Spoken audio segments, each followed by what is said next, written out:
I'm Corrie Slawson, and I make mixed media work, two-dimensional mixed media work, for the most part.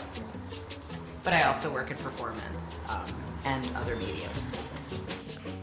I'm Welser-Möst, music director of the Cleveland Orchestra. My name is Ray McNiece. I'm a performance poet, actor, singer, educator. Winning the Cleveland Arts Prize is a huge honor. To be on the list with all these other artists that I hold in such high esteem, it feels really good. And it's the greatest honor of my life, I believe. The Cleveland Arts Prize has always had very high standards for supporting the arts, recognizing artists who contribute to these arts. So many people DM'd me and called me, and there was like all these exclamation points and like capital letters over and over again. I think it's really cool.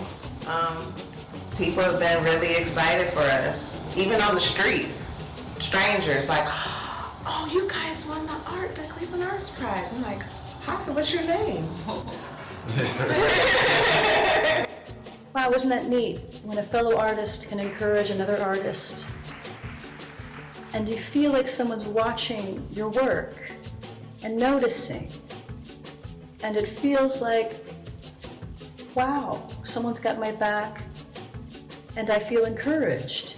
This is so touching to me. I received the notice the day before my 80th birthday.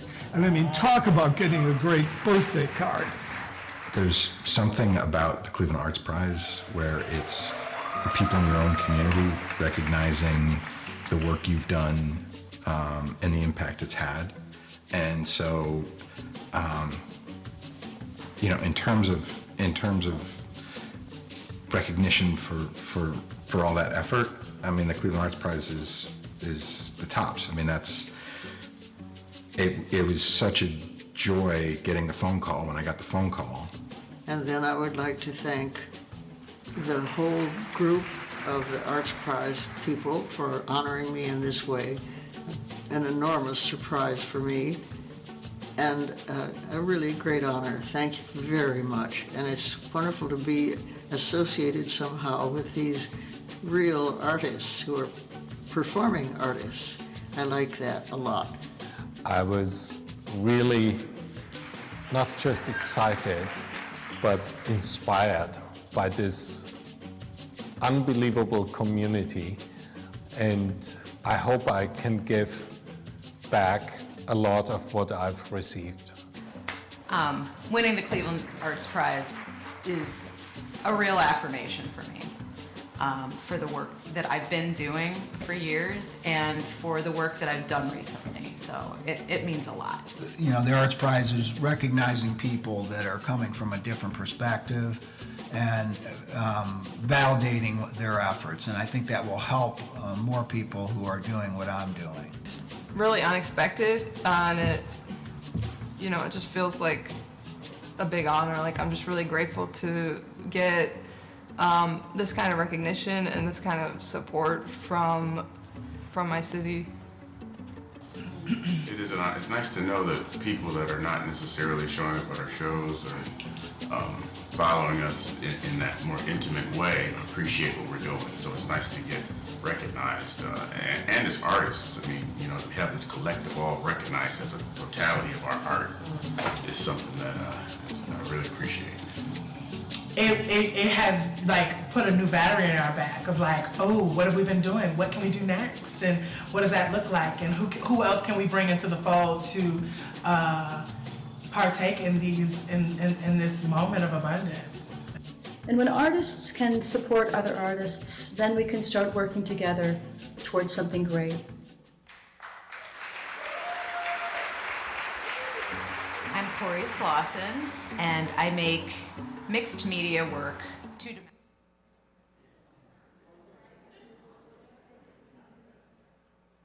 I've got the world on a string, sitting on a rainbow.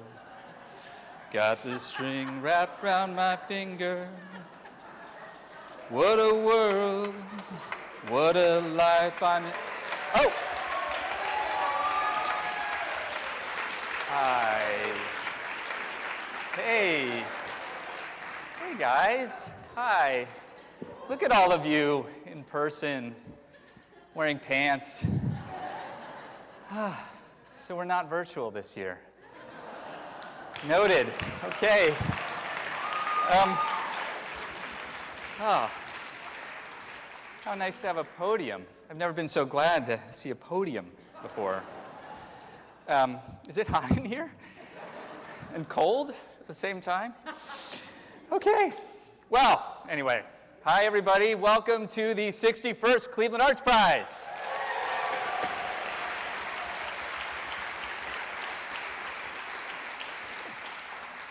I'm Dan Moulthrop. My wife is in the audience. She is terribly embarrassed right now for me and because of me.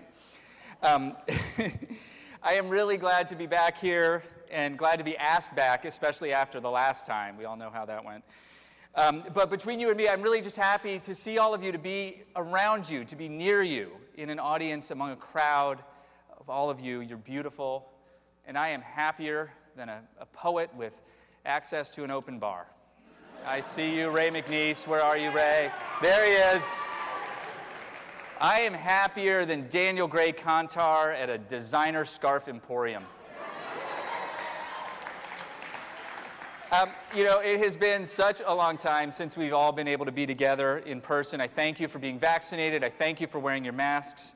It's a sensitive time. This last few years, it seems like a blur. Am I right? It's weird. It's like waking up from a dream. Was there actually a guy in a Viking helmet who sacked the Capitol with a bunch of his friends?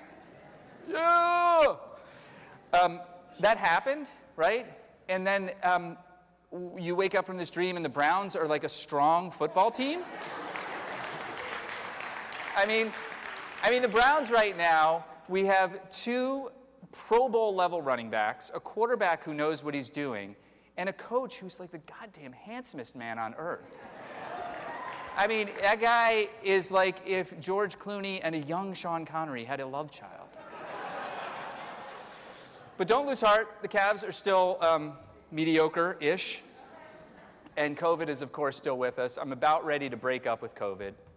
I think our relationship has gone on long enough. And it's not that I want to meet a new virus. I'm okay without a virus in my life. And it's not one of those it's not you, it's me kinds of things. It's definitely you, COVID. So anyway, I'm Dan Moulthrop. I think you know that. I'm at the City Club. It is great to see all of you. And as you know, whether it's a civic conversation or the arts, we cannot do it without support from the community. And that support has been valley-wide and canyon-deep this last year. Much like it is here at the museum and in this wonderful auditorium, which has a brand new sound system made possible with principal support from Roy Minoff and Fran and Jules Belkin. Oh, I'm sorry. Jules will take care of that. It's just a final tweaks. Also, really special thank you to sponsors of tonight's event, which include Digital River Media, the DLR Group, Westlake Reed Laskowski, go ahead, applaud, Kathy and Tom Feudy, IdeaStream Public Media, the Cleveland Orchestra. The Cleveland Orchestra was a sponsor. The Cleveland Orchestra. I feel like if we're talking about the orchestra, we need to mention the incredible generosity of the Jack Joseph and Morton Mandel Foundation, a monumental, record-breaking contribution, $50 million. Where's Franz? Franz, there you are. Franz, congratulations to you. This is a real testament to your leadership and your skill over these many years. Please join me congratulating Franz Welser-Möst.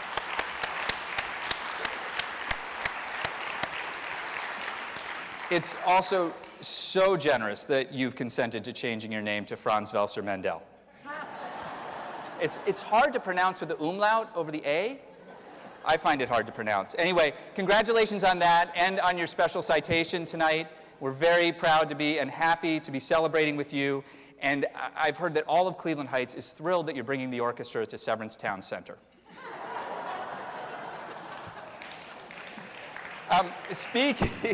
Thank you. I'm glad you got that. That's great. Speaking of music, we have the Kaboom Collective Studio Orchestra performing for us tonight. They are fantastic, and they happen to include my son, Nico. Nico, can you wave? Just wave. Very proud of him. Some people might say this is an example of nepotism. They would not be wrong. I like to think of it as bring your child to work day with a W-9.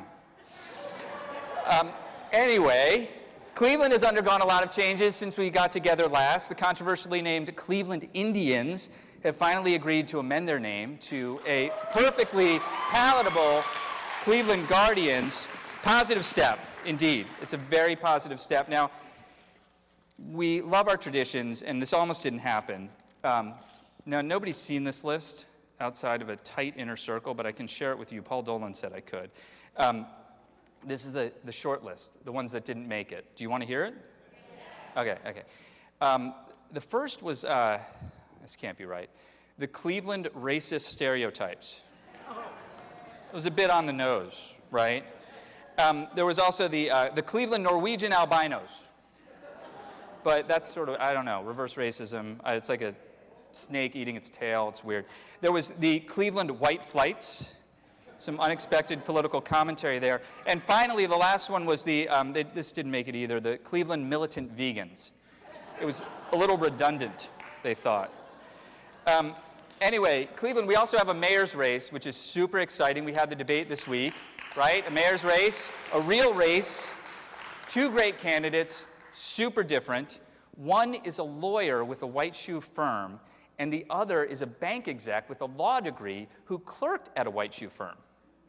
Amazing, hugely different. I thought that would kill. I thought you guys would like that. No, anyway, seriously, Council President Kevin Kelly and Justin Bibb are fantastic. They both look great in suits, and neither of them was mayor in 1978.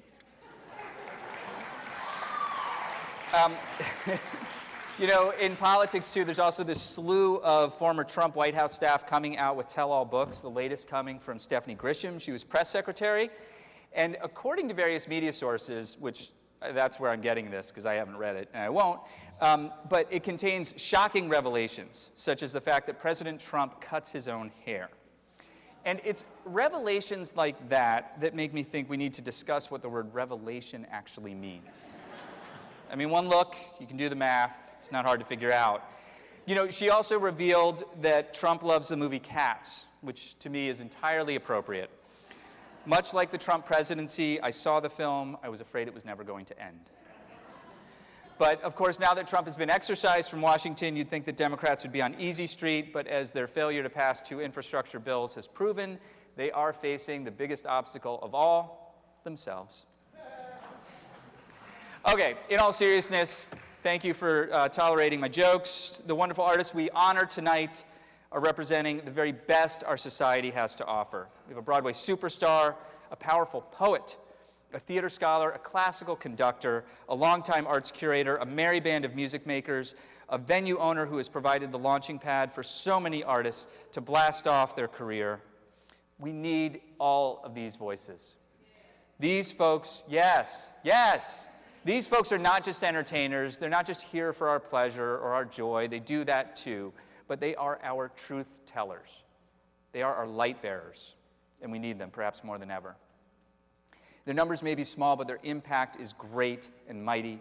And in all seriousness, in the civic work that I do, I've come to understand that if our artists aren't part of the conversation simply is not complete. So tonight, I'm grateful. Tonight, I'm grateful that we can keep our conversation focused exclusively on our artists and their supporters.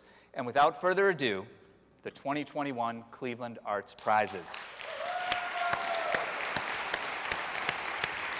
Now, please join me in welcoming to the stage the director and president of this wonderful Cleveland Museum of Art, a man who owns pants and wore them tonight, Bill Griswold.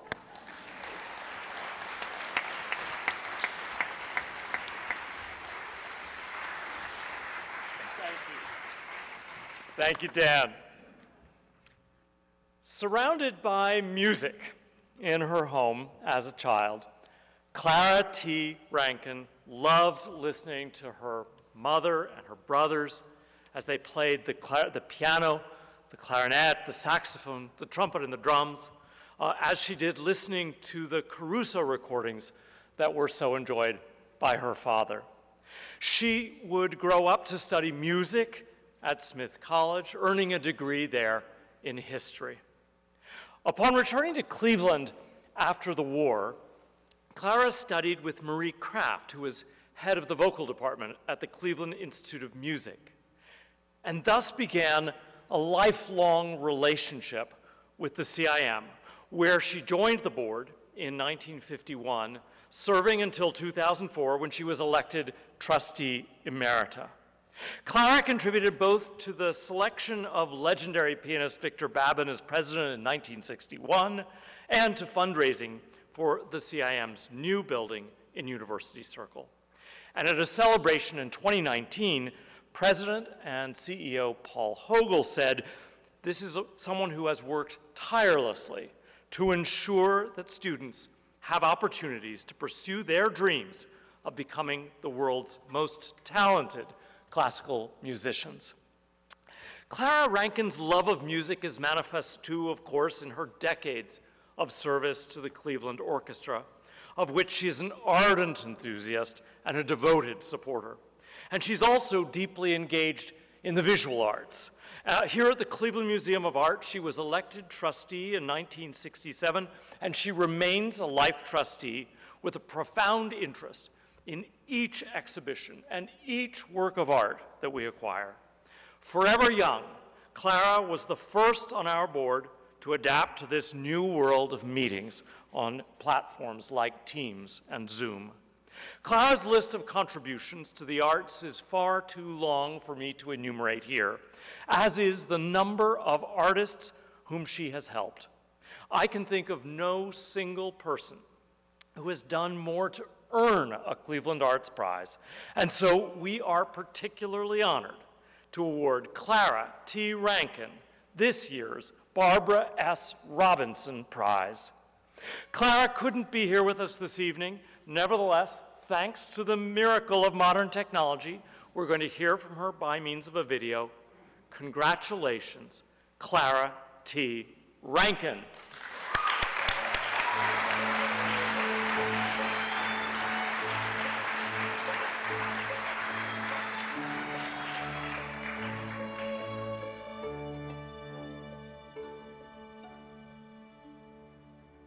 I would like to thank Bill Griswold for this presentation of the award from his own hands. He's a man I admire greatly for all that he's done during this period of difficulty that we've had, and he's never let one moment slip. And then I would like to thank the whole group of the Arts Prize people for honoring me in this way, an enormous surprise for me, and a really great honor. Thank you very much. And it's wonderful to be associated somehow with these real artists who are performing artists. I like that a lot. And then I would like to say that I also appreciate being honored sort of next to Franz Welser-Möst, whom I admire enormously for all that he's done in Cleveland, for the orchestra and beyond.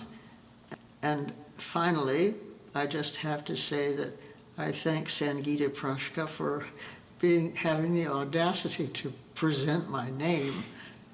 It was a big surprise.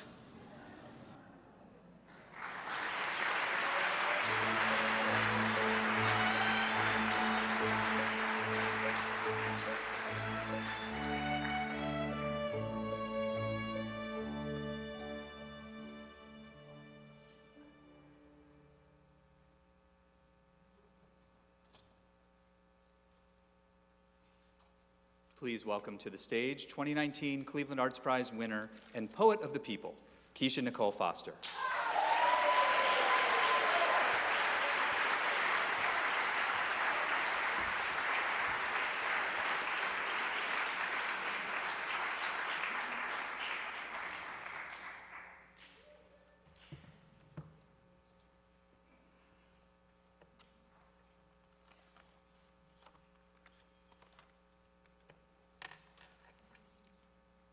Six years ago, R.A. Washington convened a collective of amazing musicians, writers, and multimedia artists into the cramped confines of Paul Mack's studio.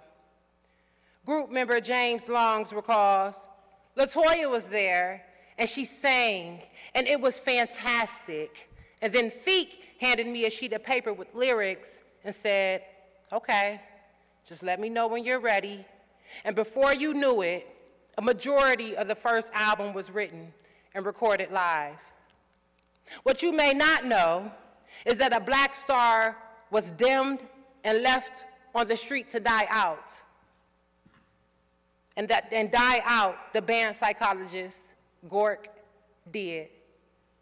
Which is where grief needed voices to wail its heart's sorrow, and so Mourning a Black Star was born. Sometimes, magic is made of such things. Since 2016, Mourning a Black Star has received critical acclaim for their 5 recordings and had the opportunity to share bills and tour in support of some of this generation's most amazing musical outfits, including Us Girls, Ocean, Oh No, Algiers, and the legendary Doom Gospel Pioneers. In 2019, the collective performed at the Kennedy Center in the nation's capital. Don Giovanni Records released their 4th full-length album, Reckoning, to rave reviews. The Wire magazine's Neil Kirkarney said this about the collective's work: one of the finest albums of 2019 thus far, from a band whose importance is fast becoming evident. In 2020, the collective released a double album entitled The Cycle, which garnered Mourning a Black Star massive praise from NPR, All Songs Considered, Afropunk, and The Wire magazine. To date, it is their most successful release, and the collective now boasts a catalog of more than 70 songs. James Long, LaToya Kent, and Kyle Kidd singing vocals. Dante Foley banging drums. Teresa May blowing on her sweet trumpet. Pete Saudette on guitar and keys. William Washington sliding his trombone. And gifted genius R.A. Washington on samplers and bass. That is Mourning a Black Star. Vocalist Kyle Kidd once observed, "We're just 8 people who walked off the street and decided to write songs, and it turned into something. Bodies turn into dust. Breath turns into song. Grief turns into power. Tears turn into joy.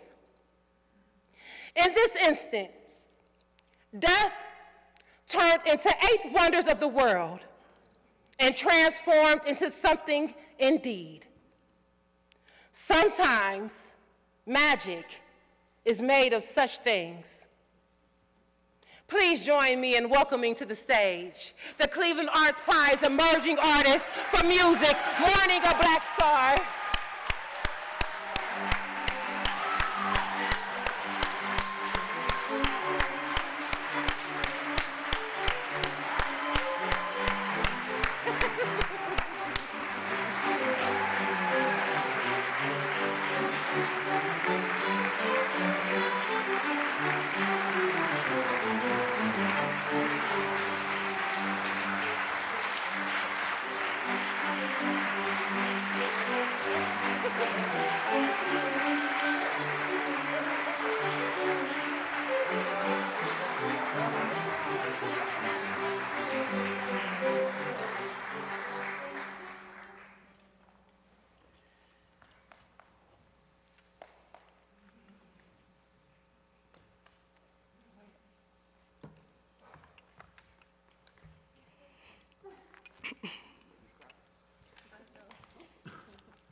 Thank you. All that you touch, you change. All that you change, changes you. The only lasting truth is change. God is change. This evening we stand before you as a true manifestation of our ancestors' wildest dreams. The true prize, although this is an amazing prize, the true prize is living here in this space, in this time together, in this moment of renaissance, forging new pathways forward with those in mind whom look, feel, and live as we do as artists and beyond. We thank you for seeing us, our art, and our collective effort to be the change that we hope to continue to see. Thank you to the Board of Trustees, our community, our family and friends that are here with us this evening and who could not be here. And congratulations to all the other winners this year and those who will come after us. Thank you.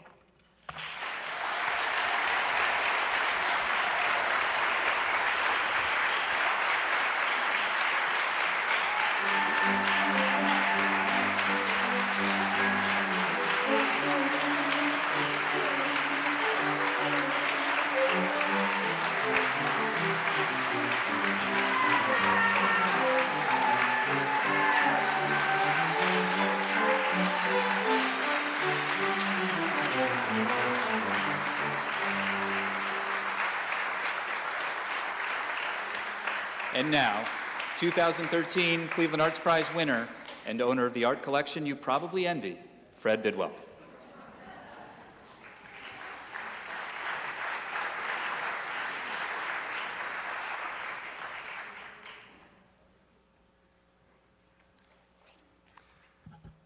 Thank you, and wow. Lauren Yeager is a sculptor, but that is a far too limited a label to describe her artistic practice. Lauren takes the mundane and makes it meaningful. She reappropriates and redefines found objects and gives them a new life and a new story to tell. Her work is abstract and yet instantly familiar. A sewer pipe becomes an altar. A bucket becomes a monument. A stack of thermos bottles becomes a Greek column. Her sculpture is both humble and grand. That, as she puts it, allows people to bring their own content to my sculptures rather than me trying to tell their story. In that way, her sculptures don't simply tell her story, they tell all of our stories. She's an archaeologist of the modern and natural world, but instead of uncovering ancient ruins that reveal something about the past, she discovers artifacts that uncover who we are. Her artwork acts as a mirror, sometimes literally, highlighting how the artificial and natural collide. Lauren's work has appeared in numerous prestigious venues and collections, including Sculpture Milwaukee, Transformer Station, Front International, MoCA, Cleveland, and Abattoir Gallery. And we are honored today to award Lauren Yeager the Cleveland Arts Prize for Emerging Artists.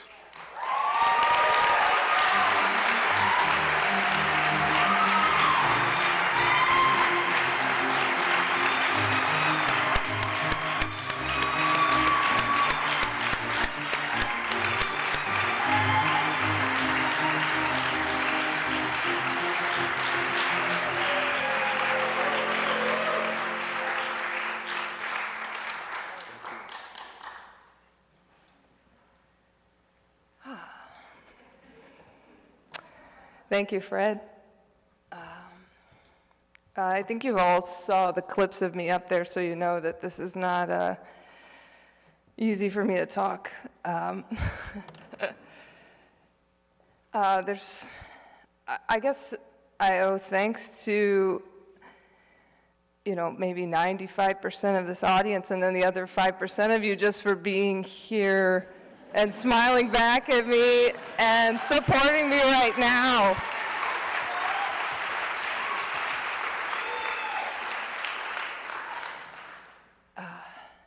And Mourning a Black Star as my companion awardees, this just feels like too much.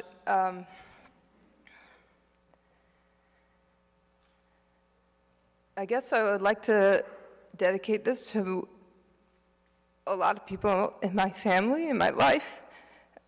But my grandma Evelyn, she made a lot of weird things.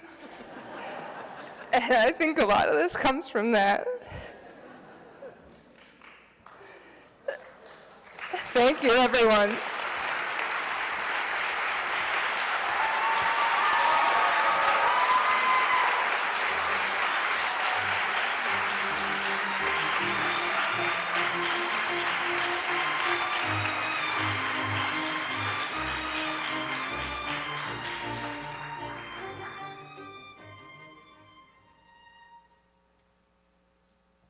And now for a performance, 2019 Cleveland Arts Prize winner and choreographer, Dominic Moore-Dunson, in a duet with Tommy Lehman.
Dominic, Moore-Dunson, and Tommy Lehman, huh? Give it up. And guess what? I found my pants. 3 cheers for pants. So I just got this news backstage. Now, some of you may have noticed that Sean Watterson is receiving a prize tonight. And you probably know he used to also serve on the board of the Cleveland Arts Prize. I know, a little sus, as my kids say. A certain former president noticed as well, charged the whole thing as rigged, insisted on a recount. Who is this guy? So in the interest of a truly transparent process, we went out and got the best of the best, the Cyber Ninjas, who, the same outfit that did the audit in Arizona. And we hired them. It took a little bit longer than we thought, which is why I just got the results just now. Turned out that everybody won even harder than we thought, and including Sean. So Sean, congratulations. This is an audited victory for you. We're all embarrassed by the news, and nobody more so than myself, really. This is on us. But anyway, at this point, please welcome to the stage 2007 Cleveland Arts Prize winner, former newspaper editor, an irrepressible entrepreneur, a music maven. She's the Barber of Beachland, Cindy Barber.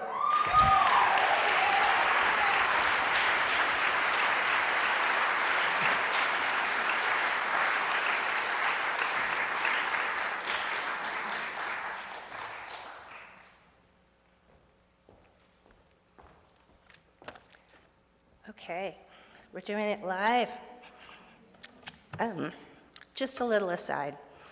I don't know if any of you noticed, but Sean Watterson is probably solely responsible for the biggest uptick in Cleveland's national press this last summer, all because of his Happy Dog booth at the stadium putting Fruit Loops on hot dogs. It was all over the media.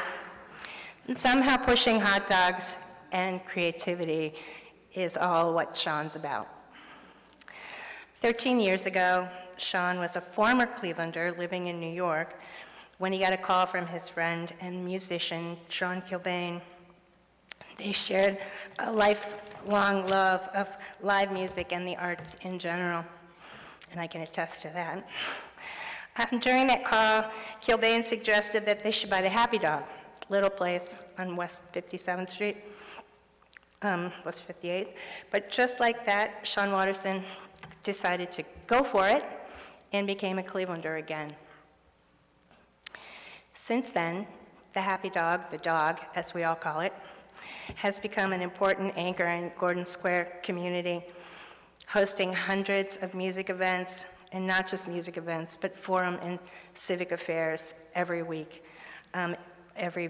Since he started. This has been an unbelievable, and I know how hard that is to keep a venue going, and doing that 7 days a week, and having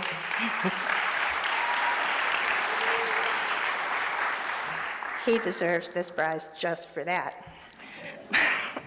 But recently, Sean has done so much more. He has become a tireless leader in the struggle to keep all of us alive through COVID. He became the Ohio precinct captain for NIVA, the National Independent Venue Association, which started just after COVID hit by the Independent Venue Week people, and they started a Zoom call, and they ended up with 3,000 music venues on a Zoom call almost every week, and that turned into NIVA. And Sean believed in that and got involved heavily. And because of his work, I just looked this up today. The most recent number is that $313 million has been brought to the state of Ohio because of the Save Our Stages Act.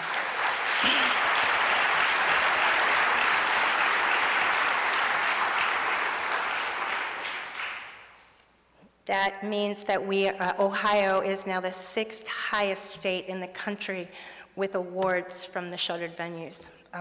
That was 375 actual arts organizations across the state. Most of that came to Northeast Ohio. including this organization here that we're in, the orchestra, the Rock Hall, and that all became possible because of precinct captains like Sean, who organized 3,000 music venues from across the country and their audiences to send pleas to congressional representatives and get that to happen. So this all started with independent music venues. And that was passed, and that didn't stop Sean there. That passed in December of 2020, but that funding still is just starting to hit. So what Sean did was start to lobby the Cuyahoga County people at the CARES Act, and we were able to get funding not only for the nonprofits, but also for individual artists and for the for-profit music venues in December of 2020. And I have to tell you from experience that that brought us away from the brink. If we hadn't gotten that funding from the county, I think a lot of venues would have closed.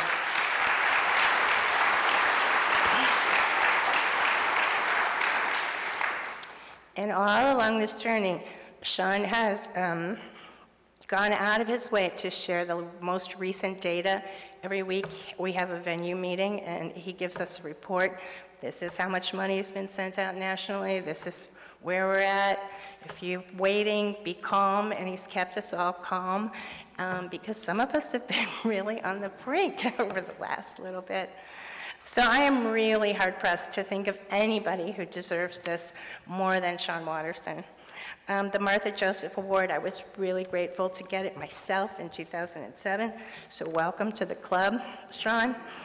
And so please join me in congratulating Sean Watterson.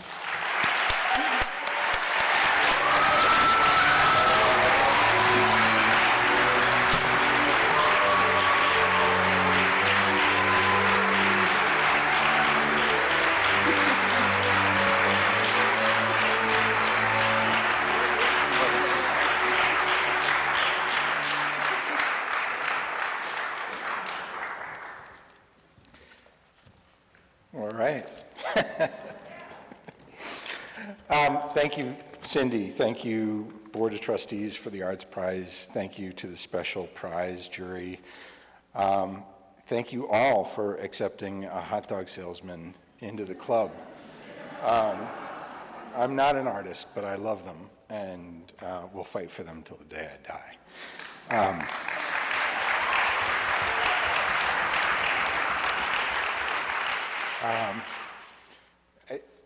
You know, Cindy talked a lot about what we've done over the last year, but where it all started was when we were fighting for the admissions tax reform. Back in 2008, in the recession, the city was imposing the admissions tax on live music venues, and it was a real sort of extinction level event for the clubs at the time. And that's when we formed the Cleveland Music Club Coalition. And we met with Tom Shorgle and Megan Van Voorhees from what was then CPAC and then Arts Cleveland. And we were meeting in the back rooms of the Agora, hearing stories from Hank LeConte, which was an incredible experience in and of itself. So I'm so grateful for that experience. We rallied support, we made our case, both our economic and our cultural case, and we got the laws changed. And that's really what laid the groundwork for doing the work with NEVA. And I'm just so grateful for that work that we did in the past and for all of the good that we've been able to do so far through NEVA. I want to thank all of the people who perform, all of the musicians and the artists and the poets and the academics and the folks from the City Club, everyone who performs and shares their talents at the Happy Dog. It is such a privilege, and it is such an honor to share that with all the people who come. And the only people I can thank more are the people who work there, because they are an incredible group of people. So I want to thank them. I want to thank my whole support system, my partner Jill, my mom Joyce, my brother Bill. But there are two people in particular that I really want to call out today. One is Sean Kilbane. I wouldn't be here if Sean hadn't said, hey, let's buy the Happy Dog. And my response was, sounds like fun. And it's been fun, it's been a ride, it's, it's been everything and more. And when Sean died in 2014, there is one person who stepped up above all others, and that's Tony Cross, who's here tonight. Tony's another musician, incredible musician, just shares his passion. He jumped in on the Euclid Tavern. We got that going, and he's just an incredible person. He carries on the spirit of the Happy Dog, and I'm just so privileged to be a part of such a community. So I just want to say how lucky I am and how thankful I am. I also want to invite everybody back to the Happy Dog for an after party, and I think Dan Moulthrup's picking up the tab. So thank you, everybody.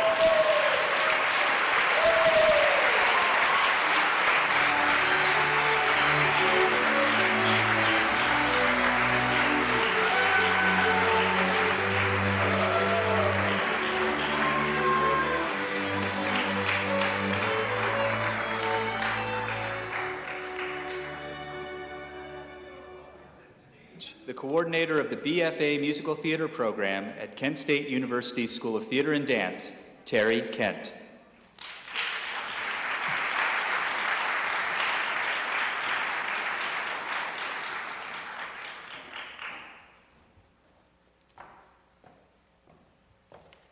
Well, hello, everyone. What an honor it is to share this space with so many talented, creative, wonderful, diverse human beings. I am honored and humbled to share this space with you, but mostly to share this space with Alice Ripley, who I've known for 37 years. I won't tell any stories about you if you don't tell any about me. I met her at Kent State University. I'd been asked to assist in the evaluation of the BFA auditions for the musical theater program. Alice was a candidate. I remember everything about her audition, what she wore, how she introduced herself, and especially her monologue, which was from The Wool Gatherer. Now, I have seen literally tens of thousands of auditions over my 35-year career as teacher and director. I sometimes remember the impact, but rarely the specifics. So why is it then that I remember every detail of Alice's audition? Well, when you are in the presence of great artistic talent and a star in the making, you feel the goosebumps and you take in every detail. I was not surprised to learn that Alice had been immersed in theater almost from the beginning, singing at the occasional wedding or talent show. There was a dream that was quietly simmering within her, and then at the age of 14, on her birthday no less, it happened. Her stepfather took her to a performance of Jacques Brel's Alive and Well and Living in Paris at the Cleveland Playhouse. And what had been a spark ignited into a fire, one that has blazed throughout her career. In 1993, she made her Broadway debut in The Who's Tommy. Other Broadway roles include Betty in Sunset Boulevard, Bathsheba in King David, Violet in Sideshow, for which she received a Tony nomination with co-star Emily Skinner, Fantine in Les Mis, Molly in James Joyce's The Dead, Janet in The Rocky Horror Show, one of the sweethearts in Dreamgirls, the concert, American Psycho, where she played multiple roles, and of course, Diana in Next to Normal, for which she received the highest award, a Tony.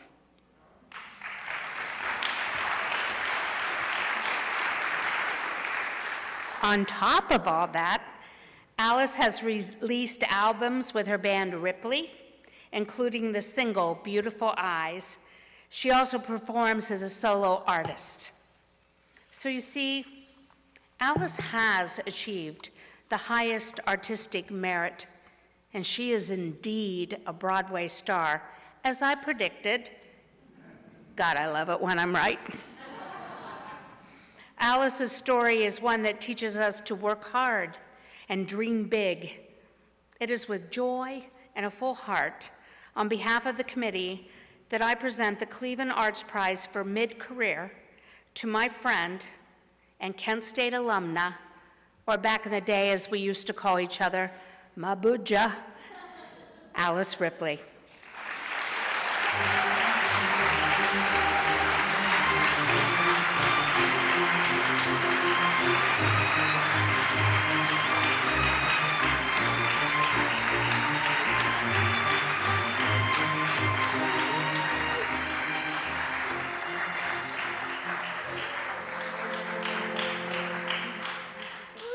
Went down my dress. That felt really good. I'm so honored. When I found out that I won this prize, I cried for a couple of days, and I thought, gee, this is probably how I was supposed to react when I won my Tony. It's funny, you can laugh. I really am so honored. I think it's because it's Cleveland. I think that's the part that gets me right in my heart, because this is my hometown, and a lot of towns try to claim me. A lot of great towns try to claim me, but Cleveland is my hometown. It always will be. I think it's the lake really inspired me to want to be melancholy. My sister Christine and I, who's here, Christine's with me tonight, we grew up in Clifton Beach in Lakewood, and there was something about walking along the lake that made me want to write music and write poems and sing and make music. That's where it started. So I'm so honored. Thank you so much for having me here tonight. Thank you to the Board of Trustees for choosing me. And my first thank you, I have a few. My first one is to Terri, who introduced me. And when I was at Kent State, Terri was a grad student, and I just wanted to be her. Is that a little stocky, maybe? We didn't even have that word back then, but I just wanted to be Terri, because to me, if you looked up the word woman in the dictionary, there was a picture of Terri there.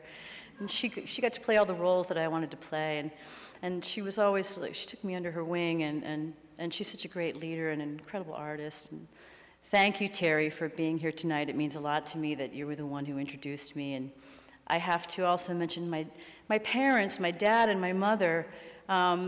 They're the reason why I'm here, and they both grew up in Cleveland. And my mother was married after my parents got a divorce, which is really the reason why I'm an artist. I mean, let's be real about this.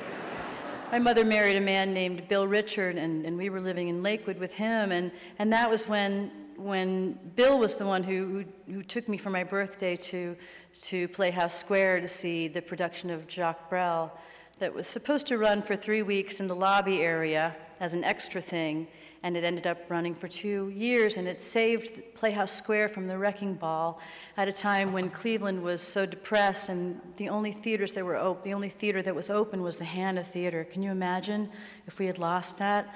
So Joe's sitting right here. Thank you so much, Joe, for creating that.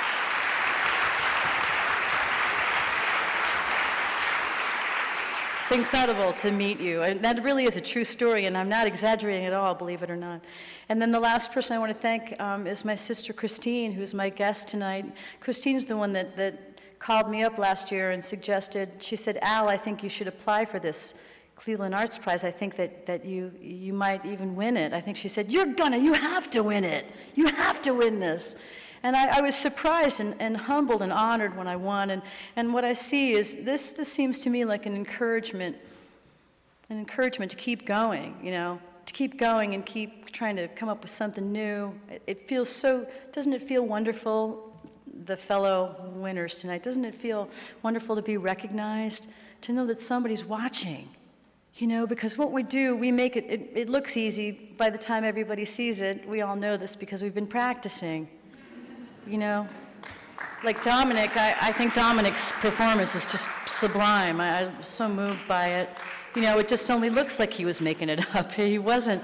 Everything is planned. We practice every day, and that's how you get good, and you keep expanding your horizons, and you keep trying to learn something new, and it just feels so good when somebody says, we've been watching, and we think that your work is worth looking at, and please keep going. And that's how I see this tonight, and I could stand up for forever, but I think you get the point. I'm grateful, I'm excited, I'm so moved by this. And let's have a great time tonight. I'm going to the hot dog place. What's the name of it? We'll talk about it. Thank you.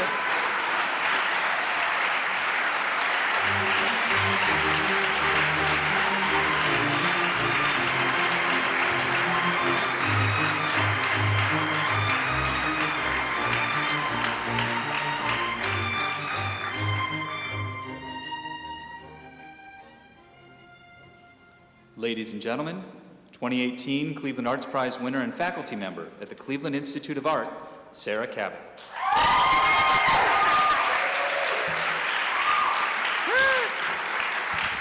I am here to introduce Corrie, but I do want to say congratulations to everyone, but Lauren especially.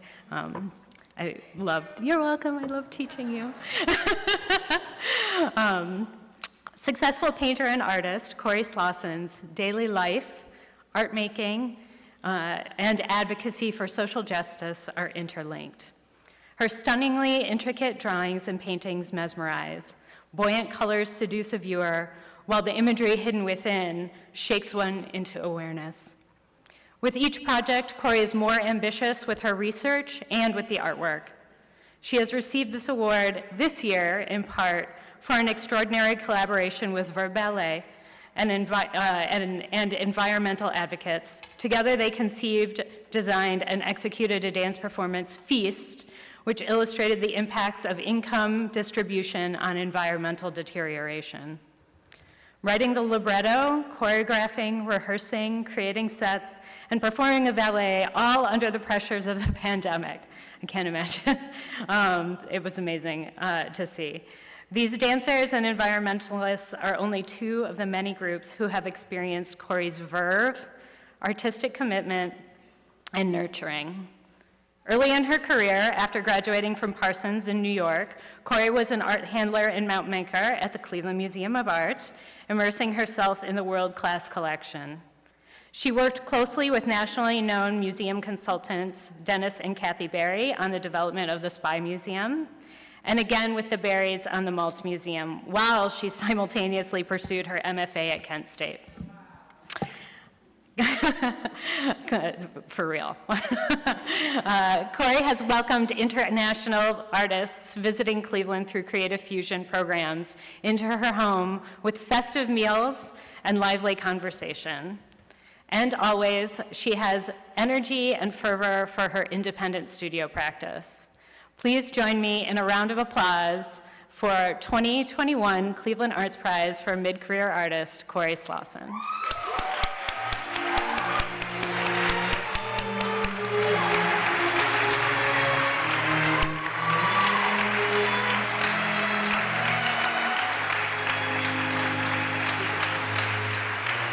How am I going to get this over your family?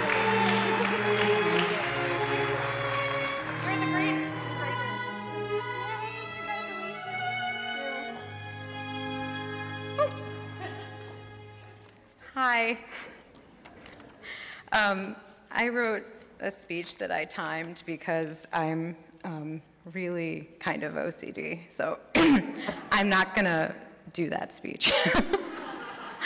I'm just really honored. I'm really grateful. Thank you, Sarah. Thank you, everybody, for this. It's a huge affirmation. I do have a lot of people to thank. I think if you're here, you know who you are.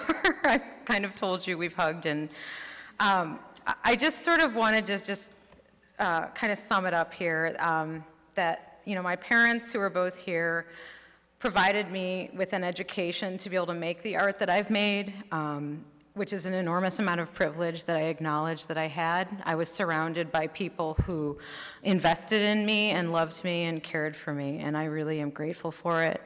My aunt Terri, who is also an Arts Prize winner from 2019. You've shown me always what it means to support actual living artists in their time and what that means. And so I thank you for that. At Parsons, I was so lucky to study with Judy Glansman and Paul Marcus, who both taught me so much, introduced me to the work of David Wojnarowicz, and he's been my guiding star, as has sort of the mantra of the New School for Social Research, that your artwork really can be in your heart, and you really can care about the world and make work that demonstrates that. At Kent State, Craig Lucas and Martin Ball helped me kind of ditch canvas and open up to all surfaces. Don Harvey and Doris Polo have believed in me for years and given me support and feedback. At Spaces, dearest Marilyn Simmons was basically the first professional who gave me real feedback and support, and I miss her very much. Also at Spaces, Chris Lynn knew that if my first solo show was going to be made while I was 6 months pregnant, it needed to happen right in the second trimester. It wasn't going to work out. Megan, Rich at MoCA, you've advocated for me for years, and you basically planted the seed for what Feast became, which is piles of too much fancy stuff on too small of a table for too few. Brett Shaheen, Danielle, Elizabeth, Sarah, Karen, all of you are just so important to me. And last, but certainly not least, I do want to thank all the artists, technicians, dancers, and musicians who made Feast a ballet possible. Most especially my collaborators who are here, Christina Lindout and Kelly Corpage, amazing dancers and choreographers. My husband, Mark, who is so knowledgeable about climate change and sustainability, and Dr. Dalanjebo Shabalala, who's basically driving back from his day job as law professor at the University of Dayton. We gave you the hardest task to simultaneously show how capitalism's origins in European colonialism have wreaked havoc on our environment, how we're all pulled into this system and have suffered from these systems, and you did it beautifully through dance. The earth is crying, our ancestors know it, and it's time to really take this seriously. I hope that the investment that's made in this gorgeous collection in this beautiful building is made exactly within the 1 mile radius of this building. And I thank everybody for this award.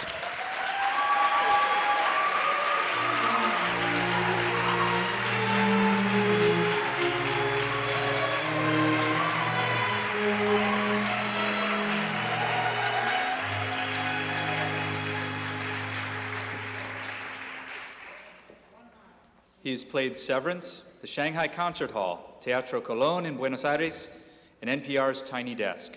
Tonight, the Grammy Award-winning classical guitarist plays on our stage, Jason Vieaux.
Thank you. That was Waltz in G Major by Paraguayan guitarist and composer Agustin Barrios, lived from 1886 to 1944. And now I'd like to play my arrangement of In a Sentimental Mood by Edward Kennedy Ellington, also known as the Duke.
And now, Arts Prize board member and artistic director of 12 Literary Arts, Daniel Gray-Kontar.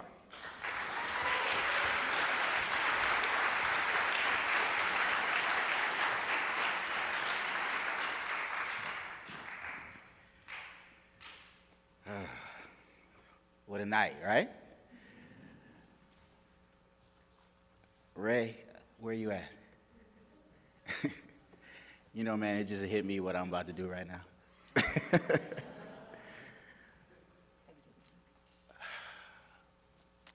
So, I never told you this, but when we first met, I want to say it was 1993, and we were getting ready to embark upon a journey for Cleveland, where we would end up winning Cleveland's first championship since the Cleveland Browns, when we won Cleveland's only National Poetry Slam championship in Nashville.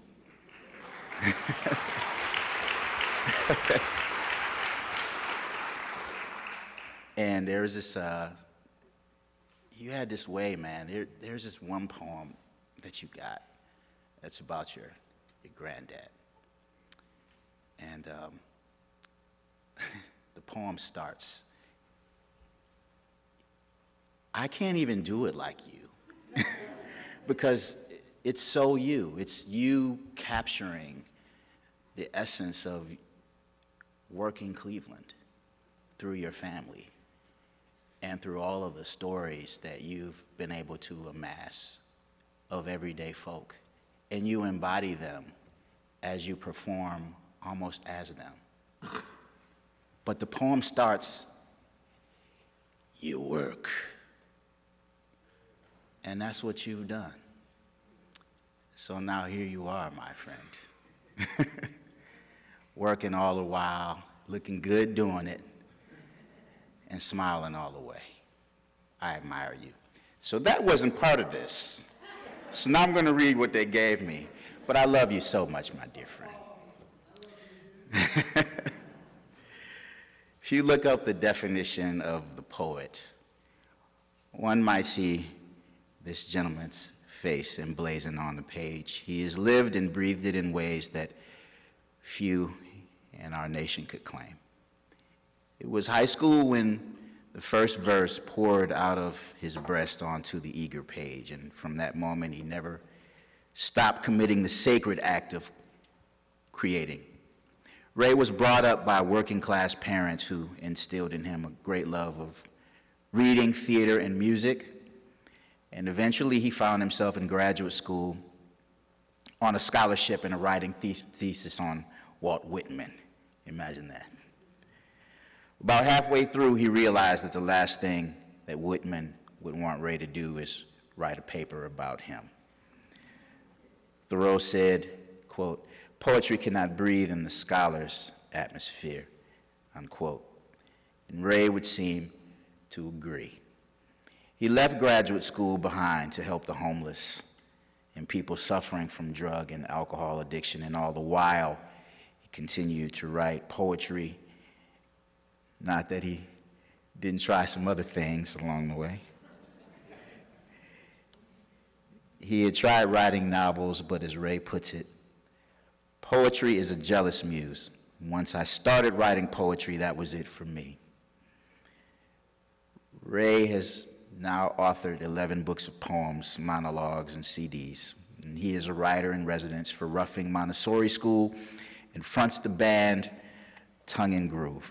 He's currently the Poet Laureate of Cleveland Heights, and he's won numerous awards, a Creative Workforce Fellowship, residencies at the Cuyahoga Valley National Park and the Jack Kerouac House, and the Orlando Sentinel called him a modern-day descendant of Woody Guthrie. Fellow poet, playwright, and author Dr. Mary Weems said that Ray has always committed his life to the artistry of poetry and bringing language to life for an audience. He's one of the poets that I most admire in this world. It's one thing to say you're a poet and have a full-time gig and do it on the side, but this poetry is Ray's life work.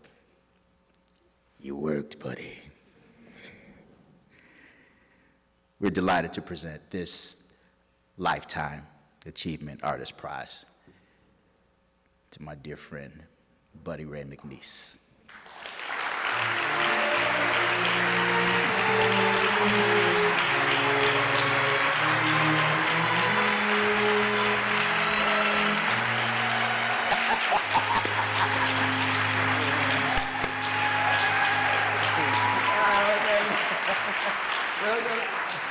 gotta put this on you, guy. Yeah.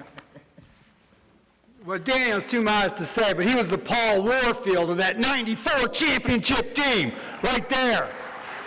We wouldn't have won it without you, Daniel. That's true. We wouldn't have won. Kwanzaa Brewer and Tia Dion Hodge, I want to acknowledge them too. Yeah, Grandpa. You know, I'm a working class guy from Cleveland, and poetry wasn't something you shared in the high school locker room. But it really was, it's made me who I am. My grandma Zelma was illiterate. She taught herself to read and write using the Bible. She had the whole book of Ruth and the Bible memorized. She said, when you learn a poem by heart, it lives with you your whole life. I'm standing here in the footsteps of endless other poets. I am very fortunate to be here tonight. Mourning a Black Star, fantastic. Daniel, Kisha, Rafiq. This has been a long road. It's been a long road. And we are here tonight. And I'm here, you can't see them, but my ancestors are right here behind me. Thank you.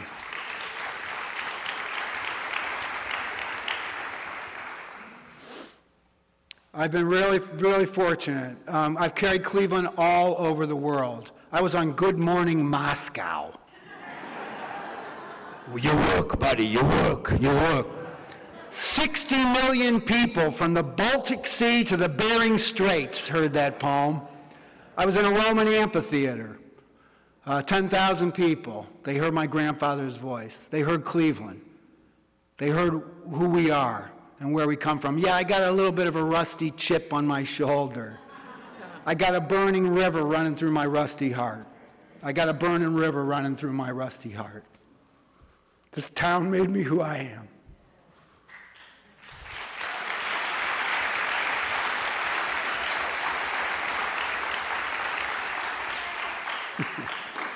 But I couldn't have done it without you. It would have been awful lonely up here without you. So I want to thank a few people in particular that have meant a lot to me and have helped me tremendously over the years. Suzanne Digatano, we've got everybody in Cleveland knows Suzanne. Marcia Dobrinsky from Young Audiences Cal. I had my own special way of teaching kids, and she said, okay, Ray, okay, reel it in a little bit, but. The theater community, the biggest champion I've had is Jim Levin. Jim Levin has been a premier at all my shows. Raymond Bobden continued that tradition and invited me in to do some of his fantastic work, and I'm very honored to be a part of that, Raymond. Plus, we got the same name, so. The music scene also has played a big part in my success. Cindy's here tonight. She's sponsored me several times. My home venue was the Barking Spider Tavern. And Martine Jardine and Jenna, of course, Jenna, were tremendous in helping my success with my band Tongue and Groove. I want to shout out to them. They're fantastic musicians. I'm a three chords and the truth kind of guy. So I surround myself with fantastic musicians. So Al Moses, Nick Marino, Michelle Clark, current incarnation of the band. So thank you to them. I could not have done any of this in the last several years without a fantastic, wonderful, beautiful, my shero, my partner, Nancy Red.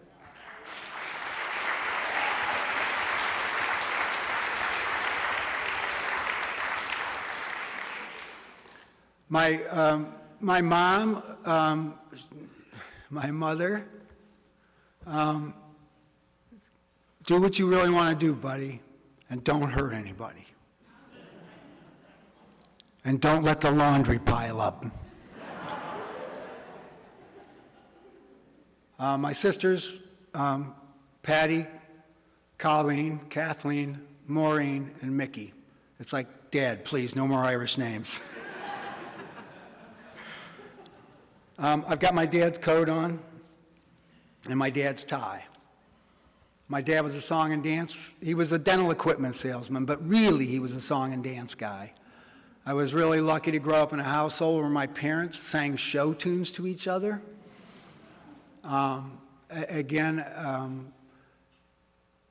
It's just overwhelming, really, to be a part of all this. And I want to thank the committee, the Arts Prize Committee, and all of you, and all the great artists here tonight. Duke Ellington, that was heartbreakingly beautiful, wasn't it? Good Lord Almighty God. And you know what? I mean, Cleveland, we represent all over the world, you know, wherever we go. And it's something in the melancholy thing with the lake. Yeah, I thought it was me. I thought I was just depressed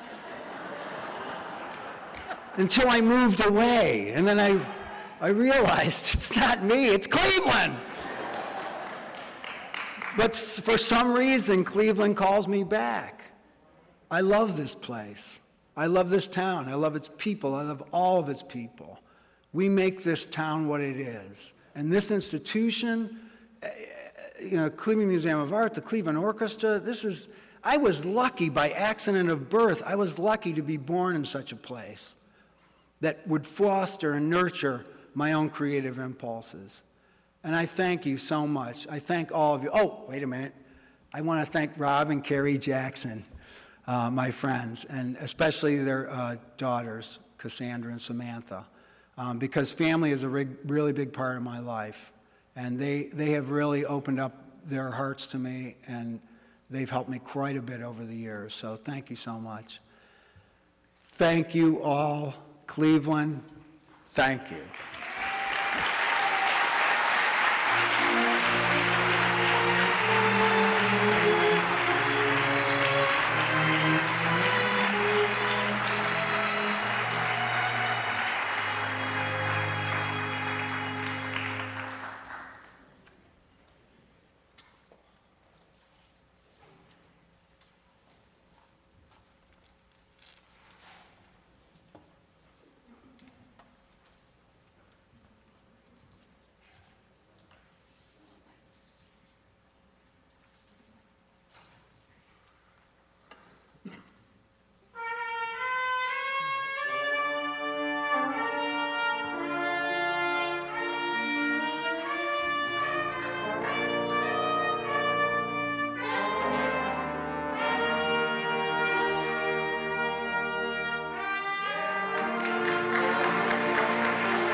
Please welcome to the stage author, biographer, and 1986 Cleveland Arts Prize winner, Dennis Dooley, and 2012 Cleveland Arts Prize winner and first violinist with the Cleveland Orchestra, Isabel Troutwine.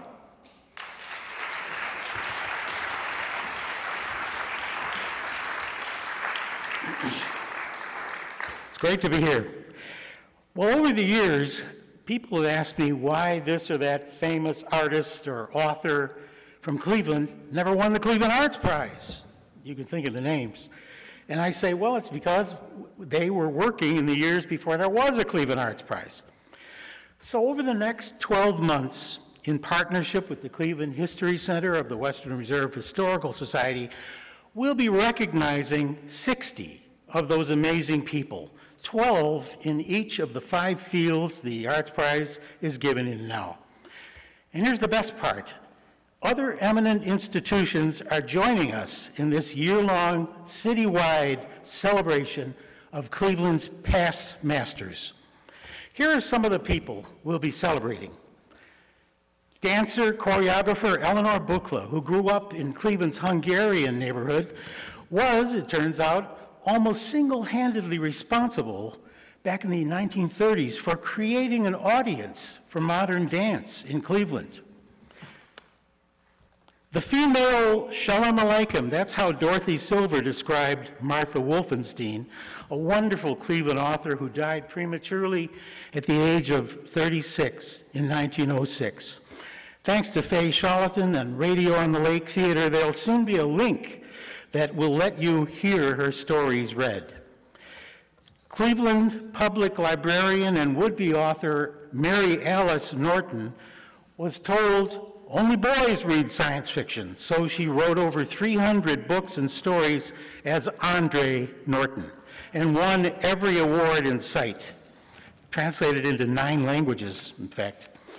Well, now Ursuline College and Lake Erie College have teamed up to offer a free virtual sci-fi and fantasy writing workshop inspired by her books. And then there's Howard Swanson, who studied piano and composition nights at the Cleveland Institute of Music while working as a postman. His second symphony was played 30 times across the United States. Next month, the Cleveland Orchestra Youth Orchestra kicks off his season with this stunning work. Cleveland composer J.S. Zamishnik conducted shows involving elephants and diving horses at Cleveland's legendary Hippodrome Theater before he became the best-known composer in America of silent film music. Case, Oberlin Conservatory, and the Cleveland Cinematheque are planning a Zamishnik Festival. Stay tuned for details. The visual arts here thing, the Cleveland Museum of Art and the Cleveland Institute of Art joined forces to present an illustrated lecture on the great Cleveland painter Charles Louis Salé. And on December 4th, an exhibition we've called Honoring Our Past Masters, Cleveland's Golden Age of Art, 1900 and 1945, will open at the Western Reserve Historical Society. The Society's president and CEO, Kelly Falcone, is here tonight, I think, and I'd like to ask her to stand up and receive our grateful applause. Where are you, Kelly?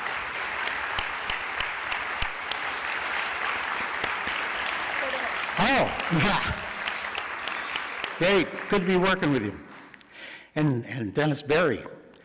And to make it a double treat that day, that exhibition will begin with a special concert of music composed by 5 other Cleveland past masters of that era. And here to tell you about it is Cleveland Orchestra violinist Isabel Troutwine.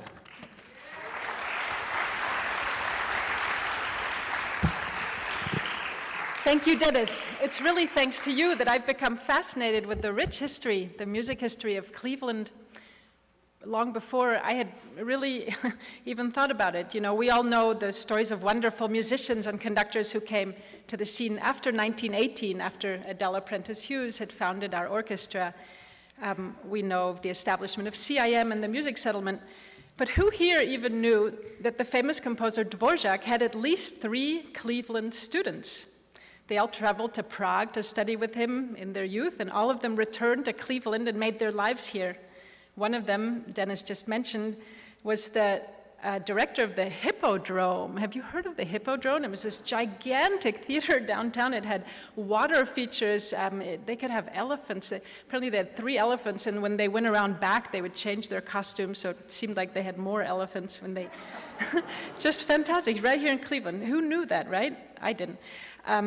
The other one, a young kid from Slavic Village, he became the teacher of Antonin Dvorak to teach him English.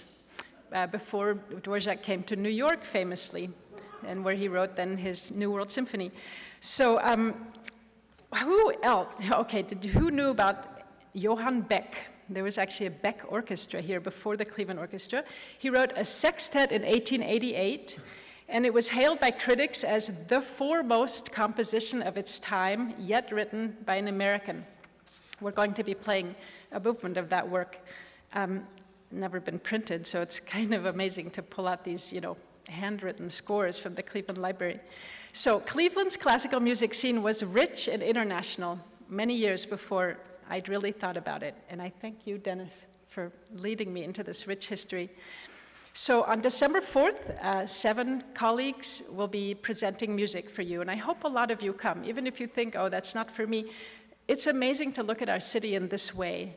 And it seems perfect that we'll be gathering in a mansion, the part of the Cleveland History Museum that is the Hay McKinney Mansion, that's probably, stood there, and the composers were playing probably went to that mansion. They probably knew it as a beautiful home to visit. So it's been a lot of fun to put this program together, and we've been going through cardboard boxes at the library and finding things, and I want to really point out, even though he's not here tonight, Michael Ruffing from the Cleveland Library. He's been unbelievably helpful in scanning things for us and finding them. So I just want to say it's been an adventure for us musicians to discover this history of Cleveland, and I really want to sincerely thank the Arts Prize and you, Dennis, for giving us a chance and opportunity to perform this music for you and to get to know the history of our city in this way. Thank you.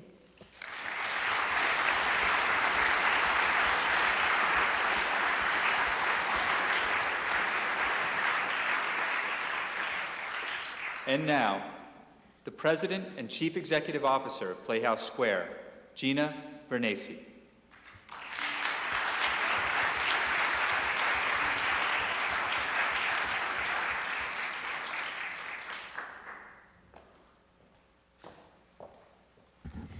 Good evening. It's really wonderful to be here with all of you this evening. I would like to make just a footnote to the great accomplishment that Sean Watterson championed for those funds, those $313 million in funds, because there's a footnote that you need to also realize is that's what allowed us to exist thus far. That's not what takes us forward. We all need audiences. We need your ongoing support. It was a tremendous accomplishment, but it is how we're able to welcome you in as we all reemerge this fall. So each of you need to find about 5,000 friends and go pick your favorite venue and collect and see all the great work that's in this city. Well, when he was 6 years old, Joseph J. Garry Jr. went with his mother to see Ethel Merman in Annie Get Your Gun, in a theater in Buffalo, New York, which was near the small town where they grew up. He was enthralled from start to finish. Not surprising, he refused to leave and said the magic of theater, as he put it, has stayed with him his entire life. In the early 1970s, Joe's mentor, William Allman, allowed him to produce his passion project at Berea Summer Theater. The show was Jacques Brel is Alive and Well and Living in Paris. And it was so popular, it moved to Cleveland State University, where it ran for nearly a year. The late, great Ray Shepherdson came to the show on its final performance and decided he wanted to produce it. Ray was trying to save Playhouse Square from the wrecking balls that were parked on Euclid Avenue and wanted Joe to direct a show in the lobby of the crumbling State Theater, and hoping to bring audiences back into the buildings. Joe agreed, and they opened the show 3 weeks later in April of 1973. Originally planned to run for 3 weeks, Jacques Brel became one of the longest-running shows in the history of Ohio theater, selling out over 500 performances over its 2.5-year run. Playhouse Square since has gone on to become the largest theater restoration project in the world, and now stands as the largest performing arts center in the country this side of the Hudson River.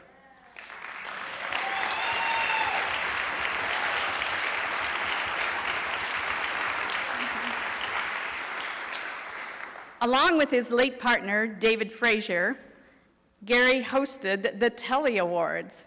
There's the Telly Award-winning show, Odysseys and Ovations, for PBS. And in it, the two of them traveled the world, introducing viewers to some exotic locations via the arts, a trip I wish I could have been on.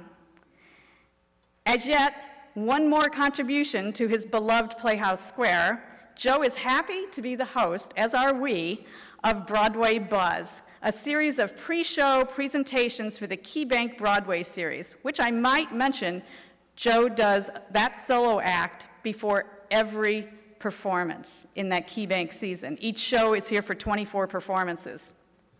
As Joe said, they are doing things that we could never have dreamed would happen back in the day, and that's the magic.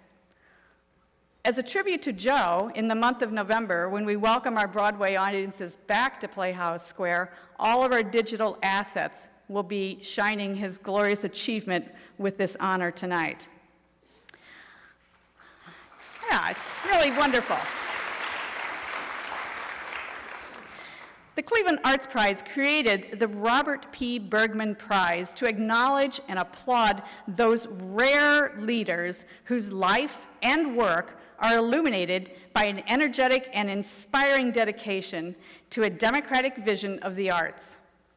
Thus, the Bergman Prize is given to an individual whose life, personality, and effort not only embrace the enrichment of the spirit and the deep human relevance, but also communicated these dimensions to broad segments of the Northeast Ohio community. The Bergman Prize recognizes the highest possible expression of arts stewardship. It is my great pleasure and honor to present the Robert Bergman Prize to Joseph J. Garry, Jr.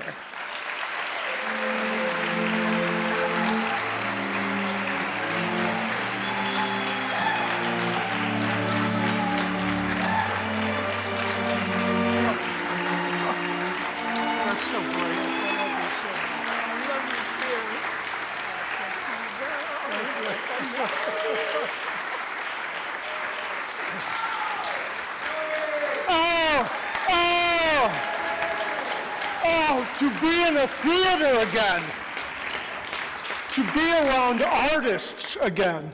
I mean, it's like a rebirth. First of all, I want to thank the nominating committee and, of course, the board that elected me. I am profoundly honored and deeply humbled by this award.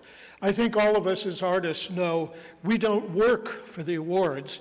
We work for the great pleasure of being in one of the greatest communities in the world, the arts community. I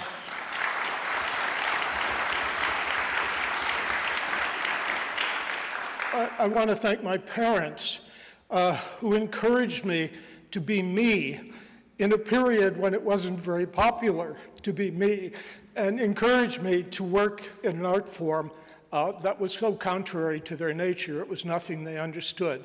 But I had total support and love all of the way. And I do want to talk about a kind of nurturing that only happens in the arts community. All of us are what we are because of the nurturing that has happened. I went as a 17-year-old boy to Baldwin Wallace College, and I met William Allman, who would transform my life. He not only taught me the mechanics of theater, but he gave me the opportunity of performing it. And he gave me not only my life in the theater, but he gave me a life that was so rich and extraordinary. I will share it forever. I have to share this award with my partner of 50 years, David O. Frazier, who was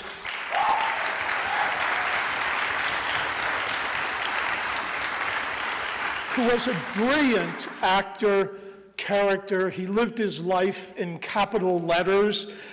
He was a songwriter, a composer, a lyricist, a playwright. We traveled together all over the world presenting the 40 shows that we had created together. So to separate him from this award is impossible. He was my muse. He was the greatest force in my life. And he, though I lost him 5 years ago, he remains the we of me.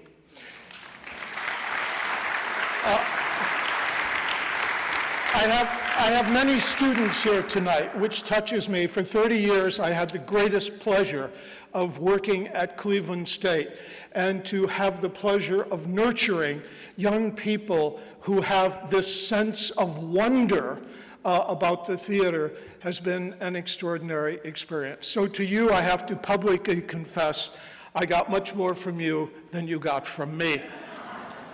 You know, the opportunity of working in a community surrounded by artists has been enormously important. When I came to Cleveland State in 1963, the members of the Cleveland Playhouse company embraced me, and they taught me what it meant to be a professional in the theater.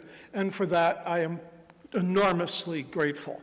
I heard Alice Ripley give that commentary about being a 15-year-old girl in the dark, falling in love with the magic of theater, and it touched this old heart more than you can know, Alice.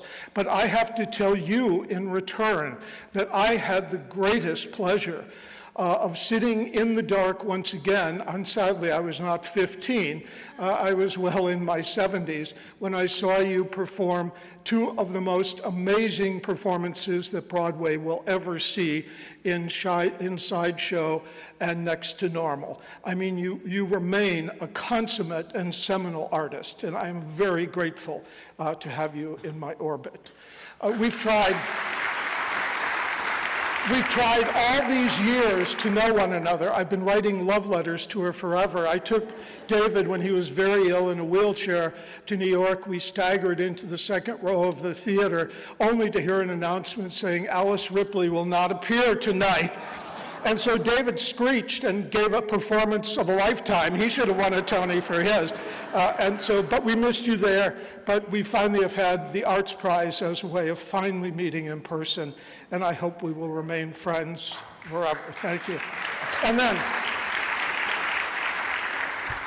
then finally, you know, we're all given these opportunities. I watch all these young people who are performing with such energy and such love, and the diversity of talent in the room tonight is extraordinary. But we're all part of a community, and it's a very rich community. I've had the great pleasure in my life of working with indigenous people all over the world, in Darwin, Australia, in the Amazon, in the south of India, and in the South Pacific, and working with these tribes to sustain ancient rituals. We have to remember they have a great lesson to give us all. They, of course, invented theater and invented music and invented dance. And they worked in a communal way. And there was nothing about having a name above a title or reading the New York Times reviews. You did it because it was a communal experience that would transform your life. And so while I went and worked with these ancients to help sustain these ancient rituals, they reminded me of the true power of what art really is. And it's a sense of awe, and it's looking deep into the face of mystery. So with that, I just want to conclude by saying This has been one of the greatest evenings of my life. I do want to tell the young people a story that's very apocryphal, but I have to tell it, and I'm not going to give back my arts prize for it. But something that Gina didn't mention in my listing of achievements is that I performed with David for over a year in a brothel in St. Thomas. And the one thing that the ladies there taught me was, remember this, artist, get the money first. So, thank you.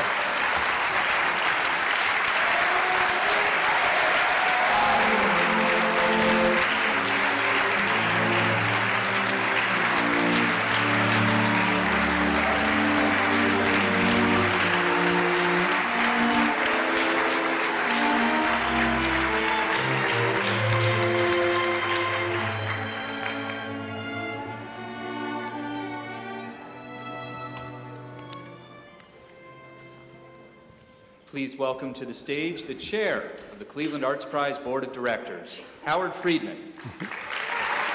Thank you. Thank you for all of our All-Stars who are here tonight. It's just unbelievable what we've seen. And I just want to say that next month I will be the former guy. As I step down after 4 years as board chair of Cleveland Arts Prize. It has been a great experience for me, working with our wonderful directors, Alenka Banco, Asila Sharif, and Aaron Jessen.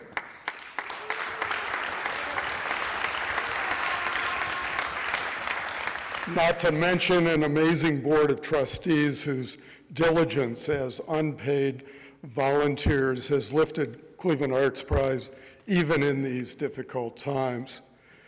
And I would also like to add a word of praise for our jurors who are also unpaid volunteers and make the Arts Prize go. Cleveland Arts Prize has been called staid, well, at least before Dan Malthrop showed up without his pants. It's true that we have tended to be understated and that at least sometimes we should call more attention to ourselves and our work. And so bear with me as I sound off a bit about our impact, starting with the salutary financial effect on the winners of our so-called discipline awards. Each of the 5 artist recipients celebrated here tonight receives, in addition to the honor, a cash prize of $10,000.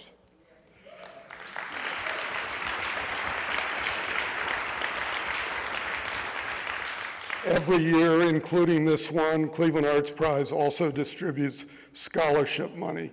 This year's scholarship distributions come to a total of over $6,500. Our scholarship winners this year are Amanda Greiner, Kamari Dodson Poindexter, Haiyan Shen, and Lazaria Rucker. Congratulations to you all.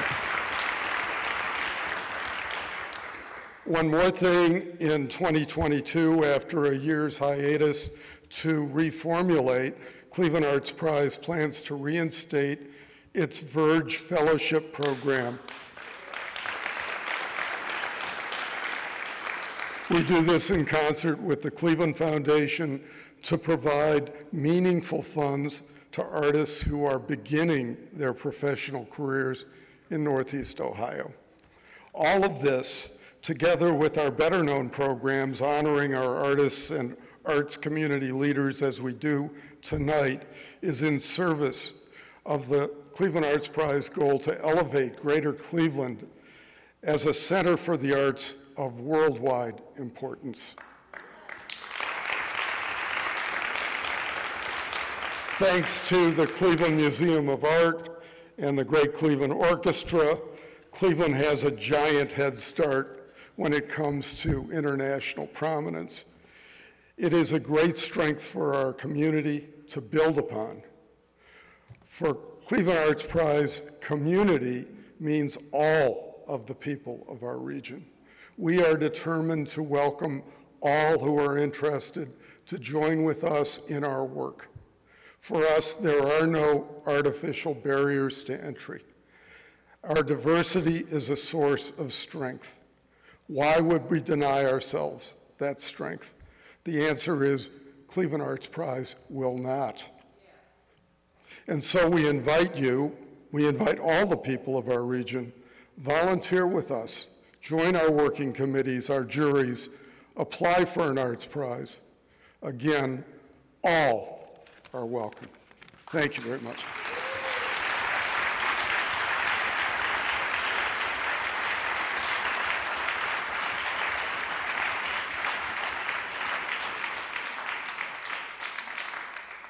And now, a true star in the firmament of the Cleveland arts world. Please welcome Barbara Robinson.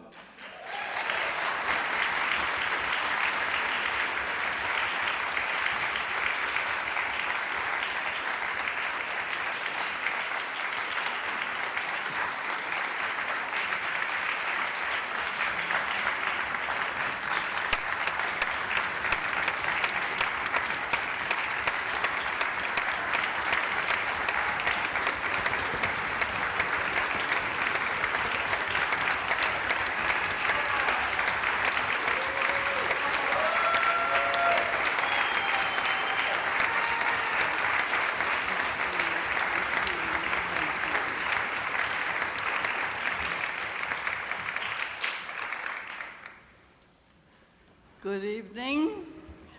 I'm privileged to introduce Franz Welser-Möst, tonight's recipient of the Cleveland Arts Prize Special Citation Award. Franz is considered one of the most intellectual conductors of our time. He's conducted all the world's great orchestras and set decisive standards of interpretation for opera and symphonic works. At the age of 6, he impressed everyone with his violin and piano. As a youth in Linz, he studied violin and had developed an interest in conducting. However, after several injuries in a car crash that led to nerve damage, he shifted his violin pursuits to the full study of conducting. Today, he is the internationally renowned leader of the Cleveland Orchestra, featuring the finest orchestral musicians in the world. According to Franz, quote, "The amazing thing about this orchestra is they come extremely well prepared and give you so much in the first rehearsal," end of quote. The New York Times has declared the Cleveland Orchestra under Welser-Möst's direction to be America's most brilliant orchestra. Praise.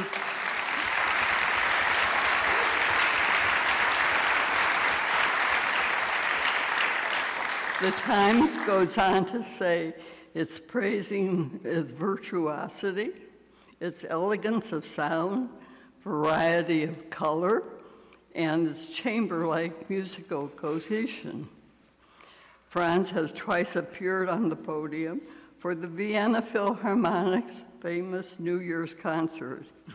In addition, he has served as general music director of the Vienna State Opera and earlier served as director of the Zurich Opera.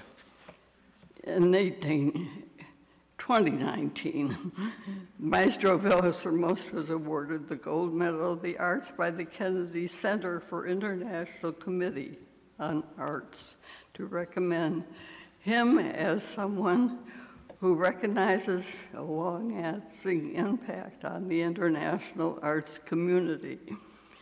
The 21-22 season marks his 20th year as music director of the Cleveland Orchestra. Tonight, as we honor Frank Welser-Möst, I'd like to quote the title of his recently released book, quote, "From Silence, Finding Calm in a Dissonant World, reminding us of the multiple dimensions of silence and how music and art in today's world matter to all of us. Please join the trustees of the Cleveland Arts Prize and me, and all of us will applaud Franz Welser-Möst as he approaches the podium to receive the Cleveland Arts Prize Special Citation. Franz.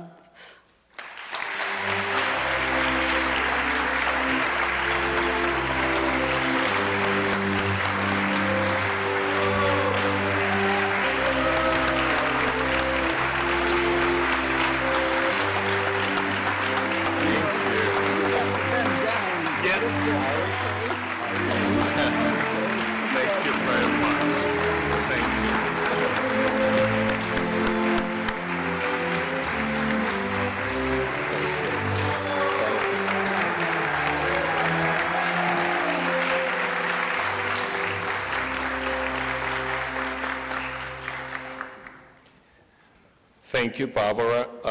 First of all, you were wrong about one thing.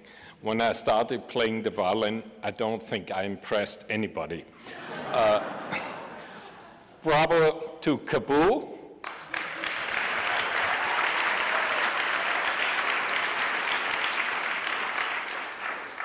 You sound actually really wonderful.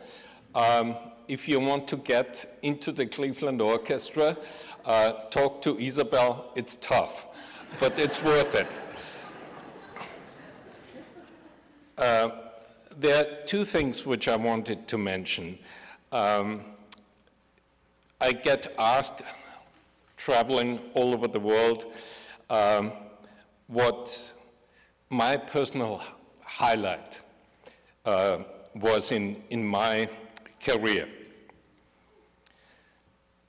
And people are always surprised when I say it was actually in a concert in a high school here in Cleveland.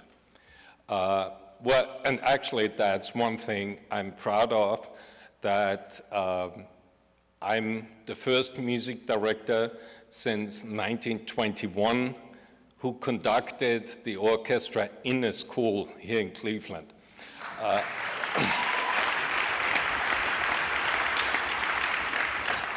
And it was, we played Stravinsky's Rite of Spring, which is sort of very rhythmical. Isabel knows it's not that much for the violins, it's more percussive, and the brass has a lot to do and so on. And after that performance, we were there for about an hour, and a boy came up to me, clearly from an underprivileged background. And he said, where can I learn the violin? That was a highlight in my career. The other thing which I get often asked is, what is it about Cleveland?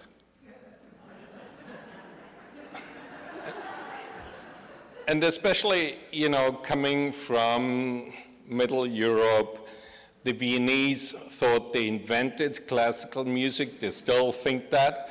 And I get asked, why already for so long in Cleveland?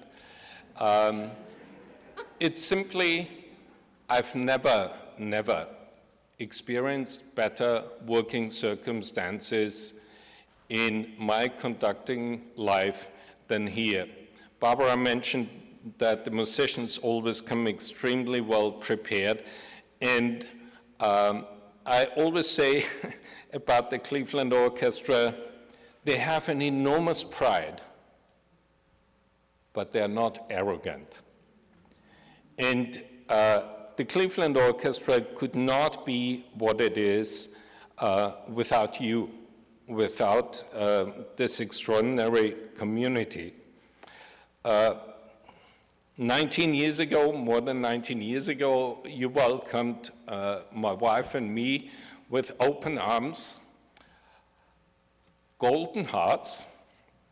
In the meantime, we have found wonderful friends like Fran and Jules Belkin, who are here tonight. Jules is, as everyone knows Jules, of course, an extraordinary guy. Fran tries and succeeds to tease me very often, telling me that I'm not the grand conductor, that I'm just some ordinary guy. She's best girlfriend with my wife. And there's another one, I call them Trio Infernal. But that's also one side of Cleveland, the warm heart, the sense of humor, and I hope JFK forgives me when I say, in alteration of what he said in the early 60s in front of the Berlin Wall, Ich bin ein Berliner, I'm a Clevelander.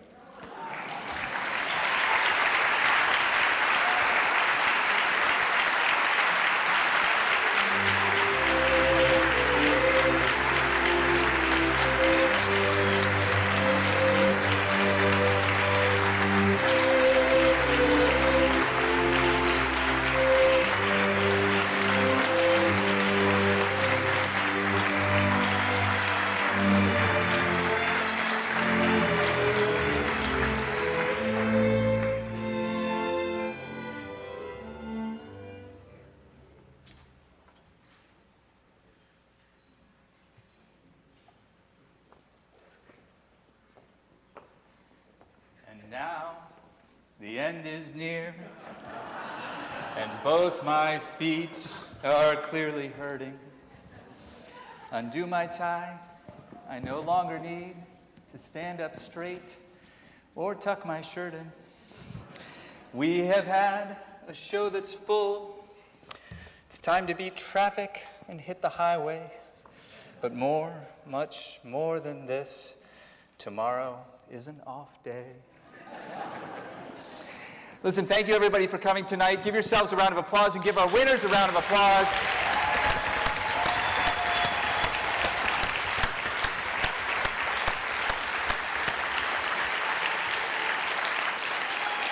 I salute all of you, and I would hug all of you, except that's not safe right now.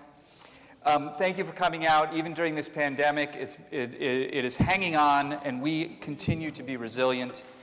By the way, my apologies about the fact that there was no valet parking tonight. If you handed your keys to someone, I'm sorry. Thanks again, and I cannot bring myself to say goodbye to all of you, so I will see you all at the Happy Dog. Have a great night.